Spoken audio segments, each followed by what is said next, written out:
Dice asma. Ya. Ok, comenzaremos entonces. Ahora vamos a hablar de asma.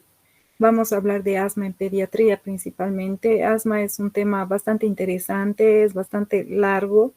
No es difícil de entender, pero sí tiene muchos componentes. Es un tema muy, muy interesante que día a día se sigue estudiando e investigando.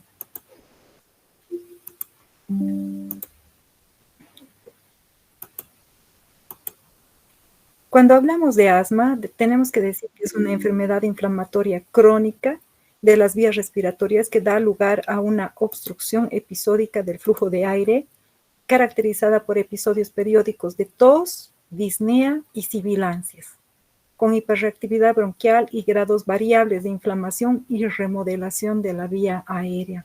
Es muy importante que tengan presente aquí varios puntos. Tos, número 1, disnea, número 2, sibilancias, número 3, hiperreactividad bronquial, número 4, y grados variables de inflamación y remodelación de la vía aérea. Todos esos son los componentes de lo que es el asma bronquial. La remodelación de la vía aérea corresponde a aquellos cambios estructurales caracterizados por engrosamiento de la lámina reticular con depósitos de fibrina subepitelial y perivascular, hiperplasia de las glándulas mucosas, músculo liso y vascular. Aquí lo que estamos observando en la imagen son dos bronquios. ¿Ya? En el uno, que vemos la estructura normal de la pared bronquial, y en el otro, donde estamos viendo un engrosamiento de lo que es la pared bronquial, hay una hiperplasia de la pared bronquial, y va a haber también una hiperproducción de moco. Además va a haber depósito de fibrina a nivel de las paredes del bronquio, lo que va a hacer que el lumen bronquial esté disminuido y por lo tanto disminuye la cantidad de aire que circula por el bronquio. Esto determina el engrosamiento de la pared de los bronquios de conducción mayor y también de las pequeñas vías aéreas. El engrosamiento de la pared bronquial y su mayor rigidez, la disminución del área de la sección transversal y el acortamiento de la vía aérea determinan la pérdida de la función pulmonar observadas en algunos pacientes asmáticos en estudios longitudinales. Este mayor grosor y rigidez de la vía aérea condiciona en parte la hiperreactividad bronquial inespecífica. 10 a 20 asmáticos de 100 tendrán remodelación. Si hay algo que no entienden, pueden interrumpirme, por favor. Es una enfermedad multifactorial, es decir, que existen factores genéticos, características morfológicas, cambios funcionales y manifestaciones clínicas en esta enfermedad, en la cual existe una interacción entre el sistema inmunológico y el sistema nervioso autónomo. La mejor definición es la propuesta por el GINA, que propone que el asma es una enfermedad inflamatoria crónica de las vías aéreas en las cuales muchas células y productos celulares juegan un papel importante. La inflamación crónica produce un incremento de la reactividad de la vía aérea y episodios recurrentes de sibilancias, dificultad respiratoria, tiraje intercostal, tos y opresión torácica, especialmente en la noche y en la mañana. Esta es una característica súper importante. Cuando ustedes van a hacer la anamnesis en el paciente, deben presentar, si viene el paciente con crisis de tos a repetición, tienen que preguntarle a qué hora es más frecuente. Una de las características más importantes es que se presenta principalmente en la noche y en la mañana. ¿Esto por qué? Porque es durante la noche donde el niño va a tener mayor contacto con los alergenos dentro del cuarto. Si hay peluches, si hay cortinas, se deposita el polvo en estos elementos, entonces el paciente va a presentar episodios de tos, especialmente en la noche y en la mañana al amanecer. ¿Por qué? Porque hace más frío. Entonces, cuando ustedes hacen el interrogatorio, deben tratar de identificar estos elementos. Aquí en este dibujo lo que estamos viendo básicamente es la pared bronquial, donde se va a producir una reacción antígeno-anticuerpo, se van a activar los eosinófilos, los linfocitos T, a raíz de que hay un proceso inflamatorio. Viene el antígeno, estimula a la mucosa, se va a producir una hiperreactividad bronquial donde va a haber una lesión de la mucosa y luego se va a producir un fenómeno de reparación. Esta reparación va a dar origen a los depósitos de fibrina, por lo tanto va a haber una rigidez a nivel de lo que es el bronquio. A nivel mundial, el asma afecta a más de 260 millones de personas y causa más de 450,000 muertes al año. Estamos hablando de más de 262 millones de personas afectadas por asma. Es una enfermedad crónica frecuente en la infancia y las que generan mayor impacto económico y pérdida de la calidad de vida. Cuando hablamos de impacto económico, no dimensionamos los médicos cuán grave es esta situación. Pero si ustedes van a cualquier farmacia y tratan de comprar un broncodilatador en spray, lo mínimo que cuesta son 450 bolivianos. Ahora, si ustedes calculan que un broncodilatador más o menos va a durar 15 días, están hablando de 900 bolivianos al mes solamente en broncodilatadores. A esto tendrían que sumarle lo que corresponde el gasto si es que van a utilizar un corticoide o algún otro medicamento. Por eso es que es tan importante conocer esta enfermedad y saber cómo la vamos a manejar. El asma es una enfermedad que se diagnostica y se trata menos de lo que debiera. Hay muchos médicos, yo les puedo decir en la práctica privada, muchos médicos que el paciente retorna por tos y que les dan antibiótico. Una y otra vez y otra vez y otra vez el antibiótico y resulta que el antibiótico no va a curar un asma. Entonces uno tiene que saber reconocer lo que es el asma. Aquí la atopía es el factor predisponente identificable más importante de esta enfermedad. Eso quiere decir que si yo hago un interrogatorio a los padres y a los abuelos de si hay antecedentes de asma en la familia, lo más probable es que sí haya. Alguien, ya sea el abuelo o la abuela o el tío, alguien que tiene el antecedente de asma. Entonces hay una predisposición genética para producir inmunoglobulinas E como una respuesta antígeno-anticuerpo específica a alérgenos comunes inocuos para la mayoría, como ser polvo, epitelio de animales o pólenes. ¿Qué quiere decir eso? Que personas normales, entre comillas, normales, que no tienen el terreno atópico, no van a presentar signos y síntomas, por ejemplo, ante el polen. Pero una persona que tiene un terreno atópico, las estaciones donde hay viento, por ejemplo, el otoño, donde hay mayor movilización de polen en otoño y en verano, van a comenzar a presentar tos, sibilancias a repetición. El asma es una enfermedad crónica de las vías aéreas producida por una compleja interacción entre las obstrucciones de la vía aérea, hiperreactividad bronquial e inflamación. La interacción de estas tres características determina las manifestaciones clínicas. Lo que estamos viendo aquí en el cuadro dice inflamación y remodelación se produce en el 20% de los pacientes. Hay una interacción entre hiperreactividad bronquial y obstrucción de la vía aérea y eso es lo que va a dar origen a los síntomas clínicos. Entonces tenemos como resultado un círculo vicioso, si quieren ustedes, donde se perpetúa la inflamación y la hiperreactividad bronquial si es que ustedes no intervienen para interrumpir este ciclo. La etiopatogenia es más complicado que lo que estamos viendo en esta diapositiva, pero básicamente se reduce a la predisposición genética del paciente con el terreno atópico correspondiente, factores ambientales como ser humo, polvo, el humo del cigarrillo, los animales, entre ellos el gato, el perro, los conejos, los loros, que van a tener ácaros y van a producir una inflamación a nivel del árbol bronquial. La hiperrespuesta bronquial quiere decir que el paciente va a reaccionar de una manera exagerada ante el alergeno y la limitación al flujo aéreo que va a llevar a la manifestación de los síntomas como ser el asma. Aquí en la figura estamos viendo nuevamente lo que es la pared de la vía respiratoria de un paciente normal, donde no hay inflamación, y la pared bronquial de un paciente que sí tiene asma. Y fíjense ustedes cómo está disminuido el lumen, el calibre, el radio por donde va a pasar el aire, y es por esta razón que se presenta las sibilancias y el periodo expiratorio prolongado en estos pacientes. Cuando hablamos de asma, tenemos que hablar básicamente de que hay dos tipos de asma, el asma alérgica y el asma no alérgica. El asma alérgica va a estar mediada por inmunoglobulina E y puede también no estar mediada por inmunoglobulina E, sino por una supresión de lo que es el vago.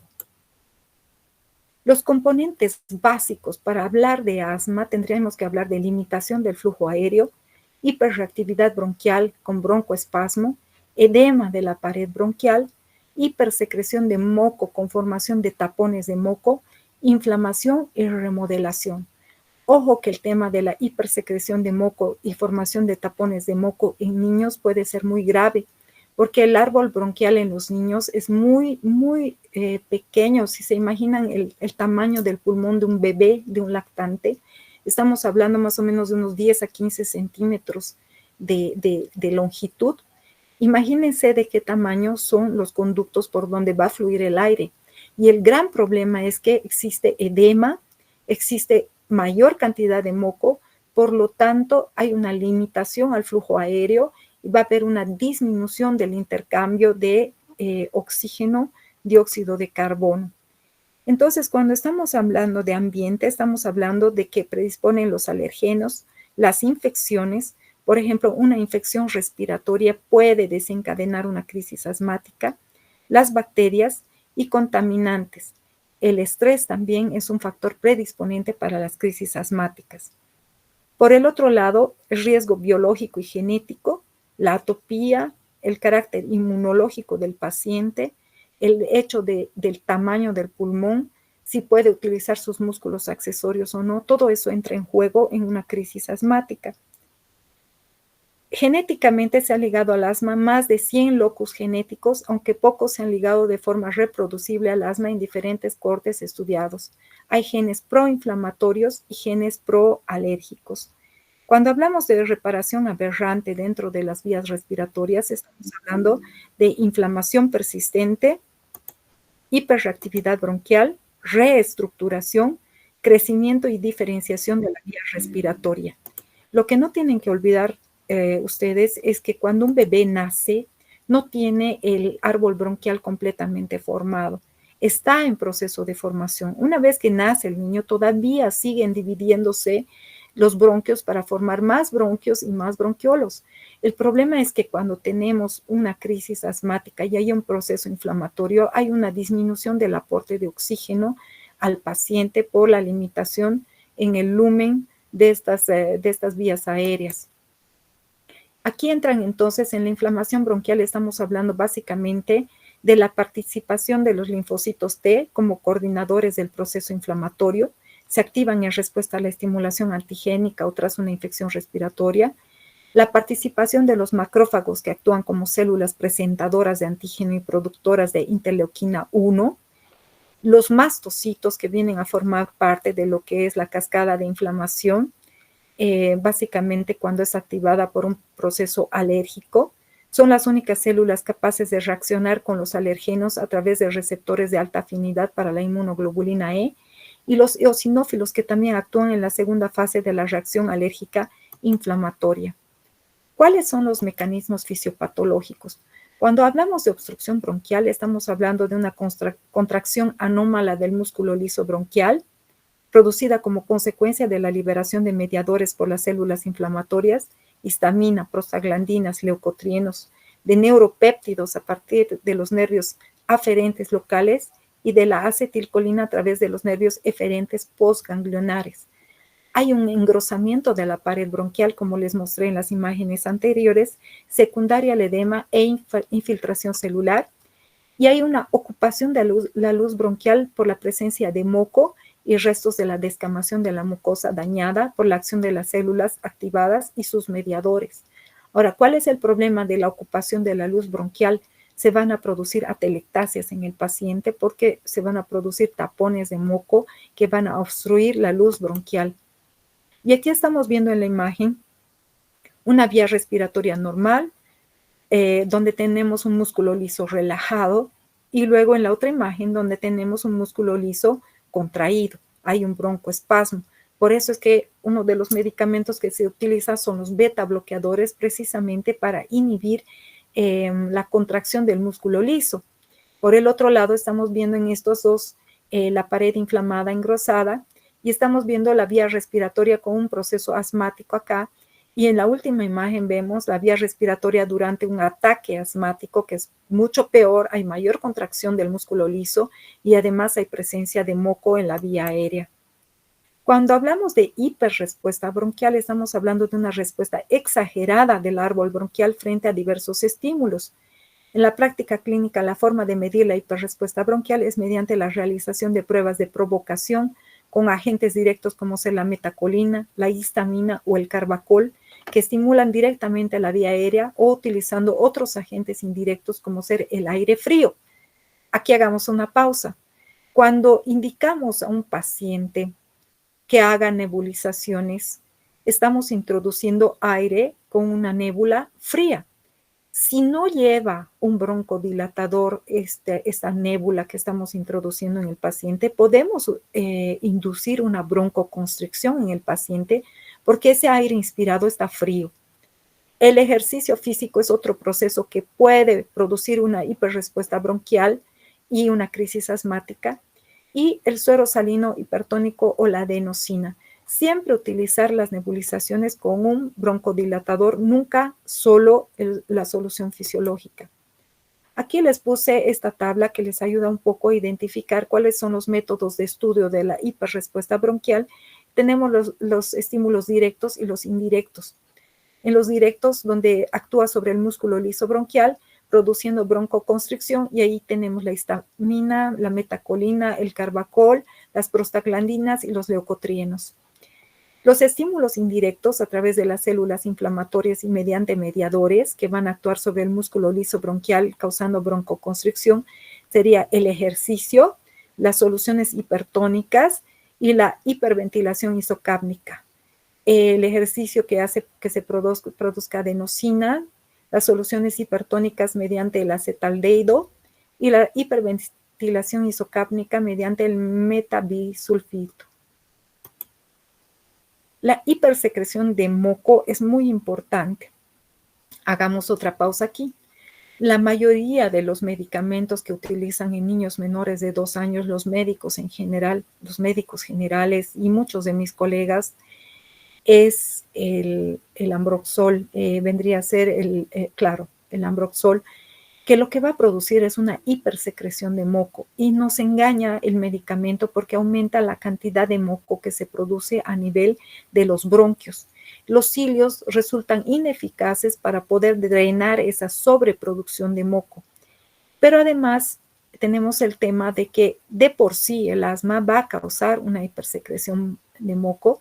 Por lo tanto, las secreciones bronquiales de los asmáticos no solo son más abundantes que en los sujetos sanos, sino que también pueden ser más viscosas. Y por el otro lado, tenemos el tema de que en las vías respiratorias de los asmáticos participan procesos de remodelación de la mucosa. Y ahí tenemos un lumen de un moco, de un bronquio sano, y el bronquio estrechado con flema o moco bronquial en el otro paciente que está cruzando con un proceso asmático. En la alergia van a participar diferentes interleuquinas, interleuquina 4, 5, interleuquina 13, que inducen la formación en exceso y la fijación de receptores existentes en la membrana de mastocitos y basófilos con la actividad de los linfocitos TH2. El reingreso del alergeno específico induce la degranulación del mastocito mediada por inmunoglobulina E con liberación de mediadores químicos preformados, histamina, serotonina, triptasas y quinasas, y neoformados, leucotrienos y prostaglandinas, que producen vasodilatación, contracción del músculo liso, hipersecreción de glándulas submucosas, estimulación de terminaciones nerviosas sensoriales y quimioatracción de células proinflamatorias como los eosinófilos. Y aquí tenemos las características del asma alérgico y no alérgico.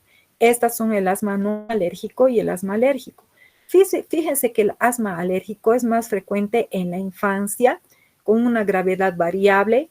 Los desencadenantes son los alergenos, por ejemplo, el pelo del gato, especialmente el gato, ¿no? Que yo lidio mucho en la práctica particular con el gato. Todo el mundo tiene tema con los gatos y resulta que son sumamente alergénicos, no solamente por el pelo del animal, sino por la caspa de los gatos. El sexo no tiene una predisposición franca. La frecuencia es más o menos el 70% de los casos es un asma alérgico. Hay una historia familiar presente. Inmunoglobulina E sérica total está elevada, la específica es positiva y las pruebas cutáneas con alergeno pueden ser positivas.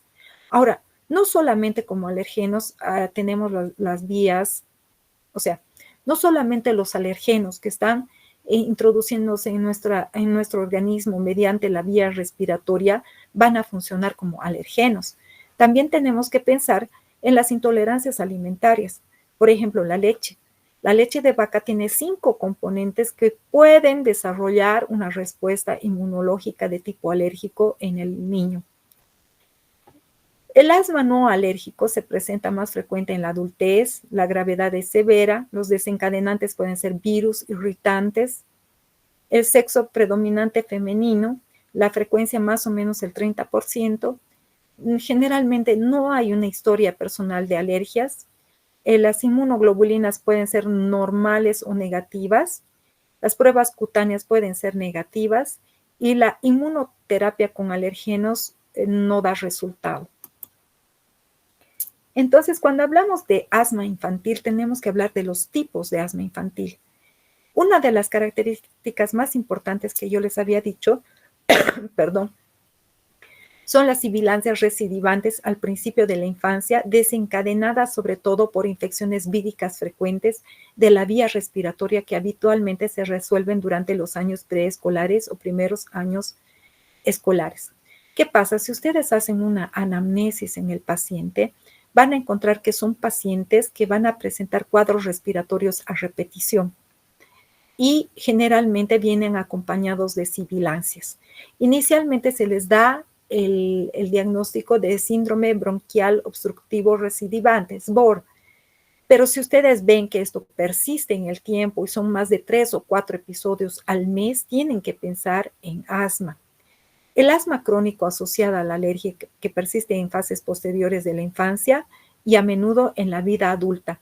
Se habla de que el asma infantil puede recidivar, o sea, puede desaparecer cuando llegan a la adolescencia. No se olviden que cuando uno cumple 13 o 14 años de edad, tiene mayor producción de lo que son esteroides. ¿Qué pasa? Puede desaparecer el asma infantil, pero en algunas personas se mantiene y evoluciona al asma adulto.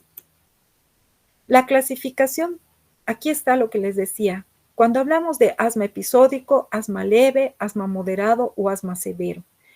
El asma episódico, menos de un episodio por mes, síntomas leves que no afectan actividad, sueño ni alimentación. El asma leve, con episodios breves, menos de 1 hora de duración, que ocurren menos de 3 veces por semana. Síntomas nocturnos infrecuentes, menos de 2 veces por mes. El asma moderado, donde los síntomas son más de 3 veces por mes, exacerbaciones prolongadas. Sibilancias o tos diariamente asociadas con alteraciones en la alimentación y las actividades normales del niño. Y el asma severo, donde hay síntomas perennes, disnea persistente, síntomas nocturnos frecuentes, exacerbaciones que requieren consultas a urgencias u hospitalizaciones. El tipo de asma según el punto de vista terapéutico. Lo dividen igual en leve, moderada, severa, puede ser intermitente o persistente, y si según está manejado por los padres y por el médico, puede ser bien controlada, no bien controlada o muy mal controlada. El problema en nuestro medio, como les decía hace rato, es que muchos pacientes acuden al médico por presencia de tos y ya les dan un antibiótico y no piensan que puede tratarse de un asma. Tengo pacientes de 1 o 2 meses de evolución donde les rotan diferentes tipos de antibióticos sin mejoría del cuadro. Y ustedes escuchan el pulmón del bebé y hay una disminución del murmullo vesicular en las bases y presencia de sibilancias en ambos campos pulmonares. Eso les alerta de que se trata de un patrón asmático. Entonces, según los patrones de tratamiento, puede ser fácil de tratar, difícil de tratar, exacerbaciones y la forma refractaria que no responde fácilmente a los tratamientos que ustedes indiquen. ¿Cuáles son las manifestaciones clínicas del asma? Lo más importante que ustedes siempre deben buscar para pensar en asma es tos, dificultad respiratoria, sibilancias y dolor o presión torácicos. Yo a esto le aumento el periodo expiratorio prolongado que es característico del asma. Los niños mayores y los adultos referirán sensación de respiración insuficiente, es decir, inhalan y no entra suficiente cantidad de aire. Puede haber congestión y opresión torácica. Los niños pequeños es más probable que presenten dolor torácico intermitente no focalizado. Los síntomas respiratorios pueden empeorar por la noche asociados al sueño. Los síntomas diurnos están ligados a menudo a actividades físicas, por ejemplo, al correr, al jugar, al reír. Un paciente asmático, si ustedes le hacen cosquillas y el niño ríe y ríe y ríe, comienza a toser. Es interesante, pero hagan la prueba y van a ver que sí funciona. Para hacer el diagnóstico, ¿qué tengo que hacer? Primero que nada, lo más importante es la historia clínica, la anamnesis. Tengo que buscar tos, sibilancias, preguntarle a los padres si ha tenido dificultad para respirar, si se cansa al respirar cuando está con estas crisis de tos, la edad de inicio, la frecuencia y gravedad de los síntomas, la presentación episódica o perenne, valoración de periodos intercrisis. Esto es importante, los periodos intercrisis. La mayoría de los médicos, ¿qué hacen? Viene una crisis y le dan un broncodilatador. El paciente responde y lo dejan sin nada, sin ninguna medicación. Y el paciente nuevamente va a presentar otra crisis, ya sea a los 15 días, a los 20 días, pero va a presentar una nueva crisis, especialmente si se trata de asma. Ojo con eso. ¿Por qué? Porque lo ideal es que el niño no haga crisis de asma. Ustedes deberían mantener el tratamiento en forma de meseta, de modo de que puedan controlar al paciente y mantenerlo la mayor parte del tiempo sin crisis asmática. Otro síntoma importante, como les decía hace rato, es la tolerancia al ejercicio. Un paciente asmático comienza a correr y va a comenzar a toser. La identificación de factores precipitantes como ser infecciones respiratorias, alergenos ambientales como ser polvo, polen de animales, irritantes o contaminantes como ser el humo del tabaco, olores, relación con cambios ambientales, factores emocionales, el llanto, la risa, alimentos, aditivos, medicamentos. Por ejemplo, esto de los aditivos y los alimentos, los colorantes amarillos están altamente relacionados con las crisis asmáticas. Estos refrescos que vemos, por ejemplo, Simba de piña, amarillo, puede predisponer a la presentación de crisis asmática. Enfermedades asociadas que deben alertarle de que puede tratarse de un asma es la dermatitis atópica, la rinitis alérgica, antecedentes familiares de asma, atopía en padres o hermanos, nivel de percepción y conocimiento de la enfermedad, o sea, preguntar si conocen, si saben qué es el asma, impacto en la calidad de vida del niño y de la familia, la participación del niño en juegos y deportes.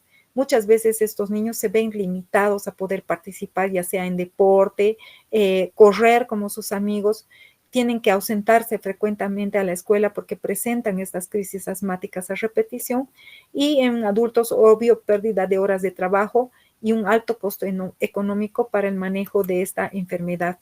En la exploración física, fíjense el ojo de este niño, estamos viendo ahí un doble pliegue que está por debajo en el ojo inferior, que corresponde a una alerta. Pensar que este paciente tiene una rinitis alérgica. Después tienen que buscar ustedes el saludo alérgico, donde el niño se saluda. A ver, voy a tener que prender mi cámara porque no hay de otra. Un segundito, por favor.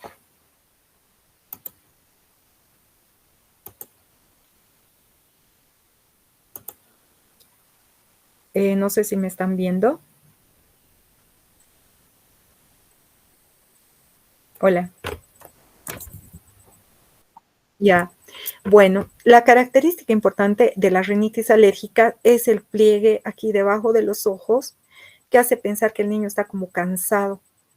Pueden tener ojeras o no, pero básicamente estos pliegues que se forman debajo de los ojos son importantes para pensar en una rinitis alérgica.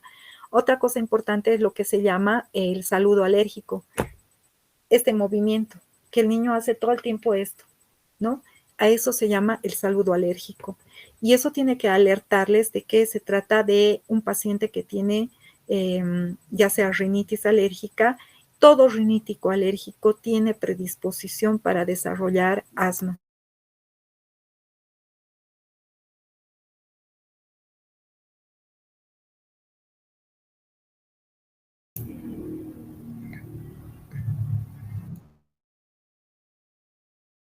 Gracias, gracias. Las pruebas de función pulmonar son muy importantes, pero son un poco complicadas de hacerlas en lo que es un consultorio normal. Generalmente se las hace en el hospital, a no ser que sea un neumólogo y cuente con todos los equipos necesarios. Pero lo que tenemos que hacer es ver la espirometría, limitación del flujo de aire, tenemos que ver la relación volumen expiratorio, tenemos que ver lo que es el empeoramiento del volumen expiratorio, la vigilancia diaria del flujo máximo diario, valoración día a día o de mañana a tarde, mayor al 20%. En los estudios radiológicos no es necesario 100% tener una radiografía de tórax para poder hacer el diagnóstico de asma. Pero cuando tenemos una radiografía de tórax que nos ayude, lo que vamos a encontrar por lo general es que los pulmones son normales, pueden haber signos muy leves de hiperinsuflación, puede haber un aplanamiento en el diafragma y un aumento de los espacios intercostales a nivel de los pulmones, con una especie de herniación a nivel del parénquima pulmonar, pero a veces puede no haber nada. Fíjense como aquí hay un leve infiltrado parailiar derecho y aquí están viendo la presencia de un broncograma aéreo.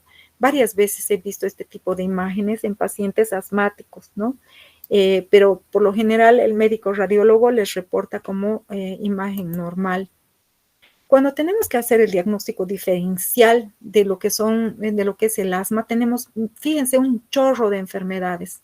Tenemos que hacer diagnóstico diferencial con trastornos respiratorios de la vía superior, rinitis alérgica, rinitis crónica, sinusitis, hipertrofia de adenoides o amígdalas, cuerpo extraño de la nariz, trastornos respiratorios de la vía media, de la vía aérea media, laringotraqueobroncomalacia, laringotraqueobronquitis, membranas, quistes y estenosis laringeas, obstrucción laringea inducida por el ejercicio, disfunción de cuerdas vocales, fístulas traqueosofágicas, anillos vasculares, bronquitis crónica por exposición al humo del tabaco ambiental, inhalación de sustancias tóxicas. Entonces, como se dan cuenta ustedes, tenemos un montón de enfermedades. Aquí están por ejemplo, la bronquiolitis vírica, displasia broncopulmonar, causas de bronquiectasias como ser fibrosis quística, inmunodeficiencias, micosis broncopulmonar, aspiración crónica, síndrome de cilio inmóvil, bronquiolitis obliterante. Entonces tenemos N cantidad de enfermedades para hacer el diagnóstico diferencial antes de llegar al diagnóstico de asma. Entonces, lo que hace rato les decía, la clasificación puede ser de leve, moderada y severa.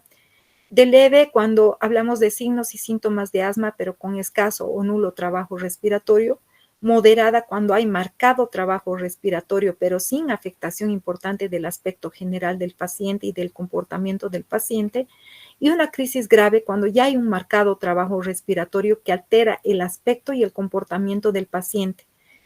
Hay la sensación subjetiva de agobio, irritabilidad, somnolencia, habla entrecortada, sensación de hambre de aire, presencia de postura en sedestación, taquipnea, retracciones intensas o respiración lenta y dificultosa con hipoventilación grave.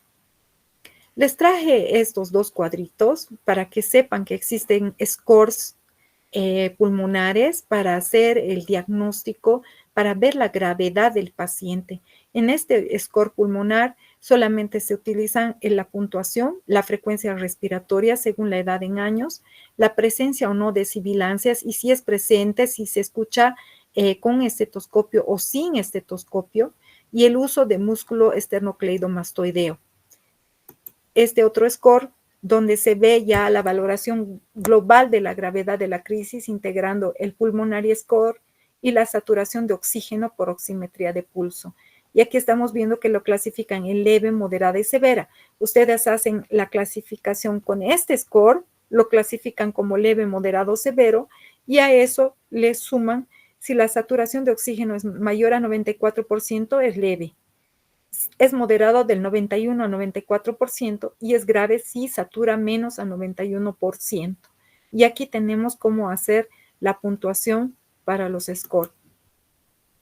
Cuando hablamos de tratamiento del asma, tenemos que hablar de tratamiento preventivo y sintomático. La verdad, no es fácil manejar a un paciente asmático porque por la familia. A ver, díganle a una familia, ¿sabes qué? Tu gato no es bienvenido dentro de la casa. A ver si les hace caso. Una de las luchas más grandes que tengo con mis pacientes asmáticos es el tema de los gatos. No sé por qué a la gente le encanta tanto los gatos, a mí no me gusta.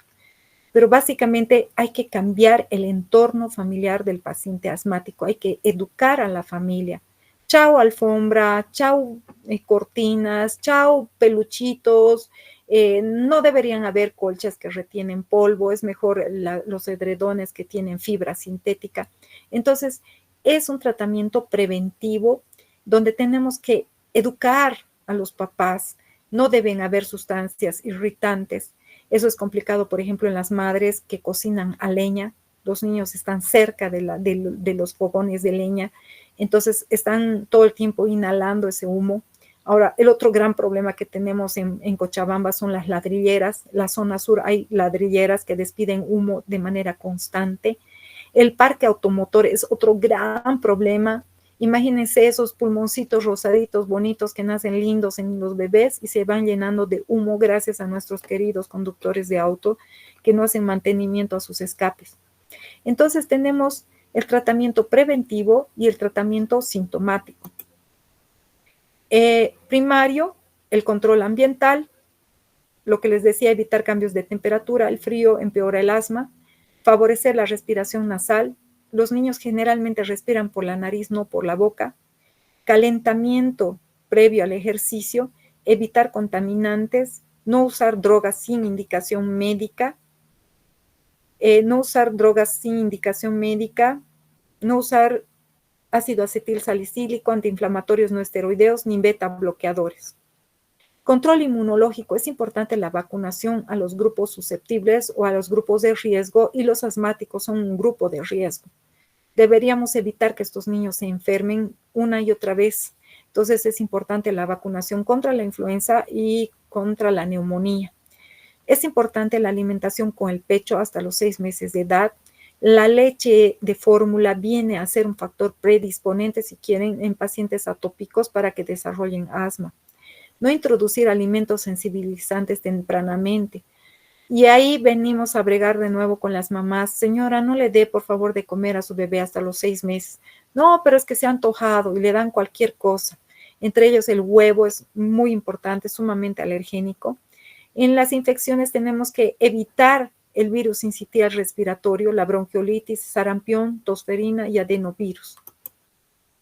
Secundario va a ser el uso de medicamentos, los broncodilatadores principalmente, y podemos utilizar la inmunoterapia o moduloterapia, yo diría. El tratamiento del asma va a incluir los broncodilatadores, los beta-2 adrenérgicos de acción prolongada y medicamentos antileucotrienos como ser el Montelukast y el Zafirlukast. Los atropínicos inhalados me han dado muy buenos resultados, el bromuro de hiperatropio principalmente, pueden sumarse a los beta-2, o sea, ustedes pueden intercalar incluso un beta-2 con un bromuro de hiperatropio con excelente respuesta. Y las dosis de los medicamentos son 2 PAF más o menos cada 4 a 6 horas. Es importante indicarle a la madre cómo tiene que utilizar esto, tiene que ser mediante una aerocámara. Las antinas hoy por hoy ya no se utilizan frecuentemente en los niños. Se debe utilizar dosis bajas de 5 miligramos por kilogramo dosis cada 12 horas. Y los esteroides inhalados que dentro de lo que son los neumólogos los recomiendan muchísimo. Yo lo he utilizado con mis pacientes con muy buena respuesta. Tenemos la beclometasona, budesonida y fluticasona. ¿Cuál es la ventaja de los esteroides inhalados sobre los esteroides por vía oral? Que los esteroides inhalados no van a entrar a la vía sistémica, no van a tener tantos efectos colaterales como cuando ustedes les dan por vía oral a los pacientes. Los esteroides inhalados van a ir a ejercer una acción tópica, desinflamando lo que es la vía aérea. Tienen muy buena respuesta. Y aquí les puse un cuadro. La verdad es que yo estoy viendo mi pantalla bien chica porque a ustedes les dejé para que pudieran ingresar a la sala. Aquí están viendo gravedad de la crisis. Puede ser crisis leve, moderada o crisis severa. En las crisis leve voy a utilizar los broncodilatadores, beta bloqueadores, generalmente salbutamol en dispositivo de dosis fija administrado con cámara espaciadora. Se le administra 2 PAF y se reevalúa al paciente a los 10 a 15 minutos. Si responde, podemos darle de alta al paciente con un broncodilatador tipo beta bloqueador y puede considerarse si utilizamos un corticoide sistémico, si la crisis ha sido moderada o hay otros factores de riesgo de agravamiento. Ahora, digamos que el paciente ha empeorado. Ustedes han administrado y ha empeorado. Tenemos que pensar en una crisis moderada y darle salbutamol con cámara espaciadora, 4 a 8 pulsaciones en cámara cada 15 a 20 minutos, hasta 3 ciclos. O una nebulización de salbutamol cada 20 minutos hasta 3 ciclos. Valorar el uso de corticoides orales o bien pueden utilizar ustedes hidrocortisona por vía intramuscular. Ojo, que no se olviden que el salbutamol va a producir efectos colaterales. A ver, ¿quién sabe cuáles son los efectos colaterales del salbutamol? Por favor. Son la taquicardia, doctora, la ansiedad. Muy bien. ¿Qué más, María Fernanda? El nerviosismo. Es horrible. ¿Alguna vez te han puesto salbutamol? Dolores, sí. Es horrible. Pero aparte de lo que tú mencionas, cuando ustedes lean lo que es hiperpotasemia, se utiliza el salbutamol como un medicamento para controlar los niveles de potasio. Es decir, que si ustedes utilizan salbutamol, y justo nos recomendaban eso el otro día en un congreso que asistí, decían, ustedes los médicos utilizan el salbutamol de manera indiscriminada, la dosis que les da la gana, pero se olvidan de que disminuye la cantidad de potasio que hay a nivel sérico. Y ese es el problema. Utilizamos el salbutamol. Fíjense aquí, esto está extraído por si acaso del GINA. Ya, o sea, es una revista seria, no es una revista chafa. Y aquí nos hablan del salbutamol de 4 a 8 pulsaciones en cámara cada 15 a 20 minutos, hasta 3 ciclos, o una nebulización de salbutamol de 2.5 a 5 miligramos cada 20 minutos, hasta 3 ciclos. Fíjense que es una dosis alta de salbutamol. Podemos producir efectos colaterales, taquicardia, temblor, malestar en el paciente puede asustarse porque no sabe qué es lo que está sintiendo, ¿no? Y yo les digo, utilicen un broncodilatador y utilicen un corticoide más. Yo no utilizo los corticoides orales cuando estamos hablando de crisis moderada, porque quiero sacar al paciente rápido de esa crisis. Entonces, lo que hago es utilizar el corticoide por vía intramuscular y hay muy buena respuesta. Ustedes saturan al bebé, le ponen 2 PAF, esperan 15 minutos, ponen otros 2 PAF y luego vuelven a evaluar a su paciente, la saturación de oxígeno va a mejorar. Si no mejora, tienen que pensar que este paciente está con una crisis grave. El oxígeno, la saturación de oxígeno debería ser mayor al 92%, pero si lo ven menos del 92%, ¿cuál sería la medida? La primera medida que ustedes deberían utilizar. A ver, ¿quién sabe? Estoy con un paciente taquipneico, taquicárdico, con sed de aire, no está pudiendo respirar. ¿Qué es lo primero que debería hacer yo con ese paciente?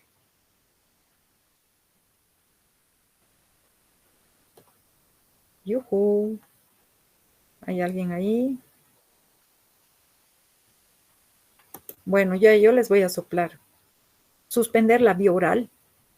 Lo primero que hay que hacer es suspender la vía oral. ¿Por qué? Porque este paciente está taquipnéico, está taquicárdico, no está pudiendo respirar. Todas sus fuercitas las está usando en tratar de respirar. No le den de comer, no le den de lactar, porque las mamás lo primero que hacen es sacar la teta y darle al bebé como si la teta fuera mágica y pudiera sanar lo que sea. Y no es así. Ese bebé puede broncoaspirarse, puede comenzar a vomitar por las mismas flemas, por la dificultad que tiene para respirar, y se puede broncoaspirar. Entonces, suspendan la vía oral, lo primero. 2, tienen que poner oxígeno suplementario y tienen que comenzar a nebulizar a este paciente. Pueden utilizar, intercalar salbutamol y bromuro de ipratropio, más un corticoide sistémico, prednisona. Aquí hice yo, como les decía, uso la vía intramuscular porque tengo una respuesta más rápida, además que funciona como una forma de depósito de liberación lenta, y hay que ir evaluando y reevaluando a este paciente. Si este paciente no responde, yo lo interno, y si empeora, lo meto a terapia intensiva, porque hay que tener cuidado con los bebés. Les dije en una clase pasada, cuando vimos neumonía, los niños no mueren por parada respiratoria. Ellos mueren, ¿cómo es? No mueren por parada cardíaca, ellos mueren por parada respiratoria. Los esteroides por vía oral, se utiliza la prednisona principalmente, de 1 a 2 miligramos por kilogramo día.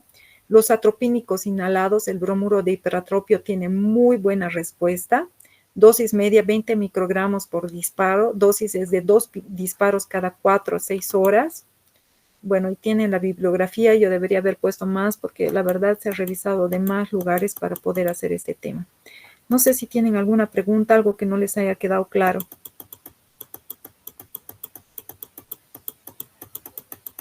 Hola. ¿O han entendido o no han entendido absolutamente nada? Díganme, por favor. Bueno, de todas maneras, si necesitan algo, ya saben, pueden preguntar cuando gusten. Yo de mil amores aclaro lo que a ustedes no les haya quedado claro. Les agradezco por su presencia y que tengan bonita noche.